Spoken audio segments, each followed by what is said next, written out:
Hello student, welcome back to my YouTube channel Sonu lecture. Friends, आज के इस video में मेवाड़ मुकुट खंड काव्य के आधार पर राणा प्रताप का चरित्र चित्रण बताने वाला हूं, जो कि आपके बोर्ड एग्जाम में फ्रेंड्स 3 नंबर का आता है।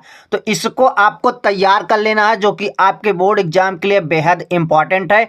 तो बेसिक सी हेडिंग आपको सबसे पहले लिख देना है कि मेवाड़ मुकुट खंड काव्य के आधार पर महाराणा प्रताप के चारित्रिक विशेषताएं इस प्रकार से हैं। इतना आपको लिख देना है। और इसमें क्वेश्चन कैसे पूछ लेता है फ्रेंड्स कि मेवाड़ मुकुट खंड काव्य के आधार पर राणा प्रताप का चरित्र चित्रण लिखिए, या इसका सारांश लिखिए, या इसका सारांश अपने शब्दों में लिखिए।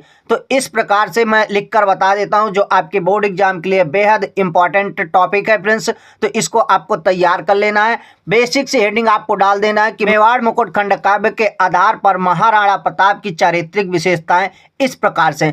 ये आपको बेसिक हेडिंग डाल देना है। इसके बाद फर्स्ट हेडिंग में आपको लिखना है स्वाभिमानी। महाराणा प्रताप एक स्वाभिमानी महापुरुष थे।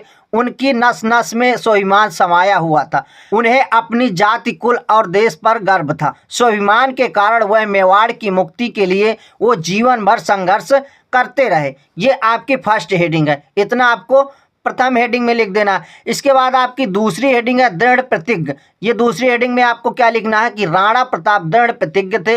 वह अपने संकल्प को बार बार दोहराते हैं। वो प्रतिज्ञा करते हैं कि जब तक शरीर में श्वास है वह मेवाड़ की भूमि को स्वतंत्र करा के रहूंगा। ये आपकी दूसरी हेडिंग है। तो ये कौन सी हेडिंग है? दृढ़ प्रतिज्ञ। इसके बाद तीसरी हेडिंग में आपको डालना है देशभक्त। ये तो इंपॉर्टेंट हेडिंग है फ्रेंड्स, इसको आपको डालना नहीं भूलना। तो देशभक्त में आपको लिखना है कि राणा प्रताप में देश प्रेम कूट कूट कर भरा था। मेवाड़ की मुक्ति के लिए आरावाली की घाटियों में भटकते हुए भी अपने लक्ष्य से विचलित नहीं हुए। इतना आपने लिख दिया। इसके बाद कुछ सेकंड पेज में है, तो इस प्रकार से इसको भी आपको लिख देना है कि अपना सब कुछ खोकर भी वो अपनी मातृभूमि मेवाड़ की रक्षा के लिए संकल्प थे। तो ये आपने संकल्प से भटकते नहीं थे। एक बार जो सोच लिए उसको तो करना ही करना। इसके बाद आपको चौथी हेडिंग में लिखना है वीर योद्धा। राणा प्रताप एक महान और वीर योद्धा थे। हल्दी घाटी के युद्ध में उन्होंने भयंकर नरसंहार किया। उनके सामने कोई भी योद्धा टिक नहीं पाता था। राणा प्रताप के विशाल रण कौशल को देखकर दुश्मन डर जाते थे। तो फ्रेंड्स, जब राणा प्रताप युद्ध में या रण क्षेत्र में जाते थे तो दुश्मन के छक्के छूट जाते थे उन्हें देखते ही। इसके बाद पांचवी हेडिंग है आपकी धैर्यवान। राणा प्रताप निर्भीक, साहसी और धैर्यशाली थे। वो कष्टमय जीवन बिताते हैं, फिर भी दुष्शत्रु के सामने सिर नहीं झुकाते। फिर भी वो शत्रु से डरते नहीं थे, कभी भी शत्रु के सामने सिर नहीं झुकाए। वो जंगल में रहकर भी धैर्य नहीं छोड़ते हैं फ्रेंड्स। वो जंगल में रहते थे, फिर भी अपना धैर्य नहीं छोड़े। इसके बाद लास्ट में आपको लिख देना है निष्कर्ष।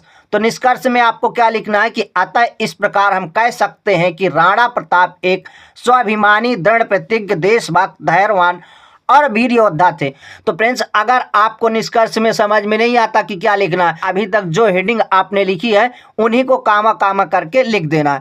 तो इस प्रकार से फ्रेंड्स मेवाड़ मुकुट खंड काव्य के आधार पर राणा प्रताप का चरित्र चित्रण कंप्लीट होता है।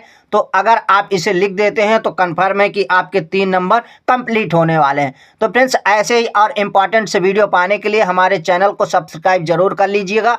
अब मिलते हैं नेक्स्ट वीडियो में नेक्स्ट टॉपिक के साथ। तब तक के लिए जय हिंद, वंदे मातरम।